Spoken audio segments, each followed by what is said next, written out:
នេះគឺជាកន្លែងការងារបាទពេលព្រឹកនេះក្នុងថ្ងៃទី23បាទហើយ background នៅខាងក្រោយនេះគឺជាកន្លែងទឹកដែលខ្ញុំដងសម្រាប់ប្រើប្រាស់បាទចឹងទេនេះជាវីដេអូថ្ងៃទី23សកម្មភាពការងារបាទប្រចាំថ្ងៃបាទទេសភាពគឺនៅតាមអូនៃទឹកដីខេត្តកញ្ចេះបាទនេះគឺជាទេសភាព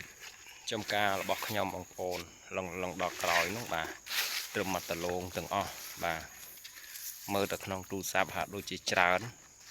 ប៉ុន្តែការពិតតិចទេបាទតែនោះក៏ចោលដល់ព្រៃស្វាយដែរឆ្នាំនេះវាដោះល្អគូសមចឹងទេនេះជាវីដេអូ vlog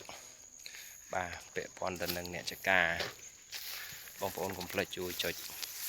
subscribe បាទនឹងជួយចុច like ផងបាទដើម្បីតាមដានបាទសកម្មភាពកសិករបាទនៅតំបន់ផ្សេងគ្នាបាទហើយថ្ងៃនេះក៏ខ្ញុំមកបាញ់ថ្នាំស្មៅជើងដលងបាទនេះតាមរងស្វាយជើងដលងវាដោះដោយកន្លែងវគ្គមុនខ្ញុំបាញ់ថ្នាំឈុតប៉ុន្តែថ្នាំឈុតហ្នឹងវាអត់ស្មៅវាអត់ងាប់ប្រភេទស្មៅមួយចំនួនឥឡូវយើងបាញ់ថ្នាំផ្សេងបីឲ្យវាស្អាតព្រោះឥឡូវដលងនេះកំពុងតែចាប់ផ្ដើមដាក់មើមហើយដលងមានកន្លែងខ្លះក៏ខ្ពស់កន្លែងខ្លះក៏ទាបដែរបងប្អូនបាទវាអត់ស្មើទេដោយសារដីខ្លះវាកន្លែងខ្លះវាល្អហើយកន្លែងខ្លះទៀតក៏វាអត់ល្អអញ្ចឹងណាបាទវាមានកន្លែងខុសគ្នាជាស្ដែងកន្លែងខ្លះត្រឹម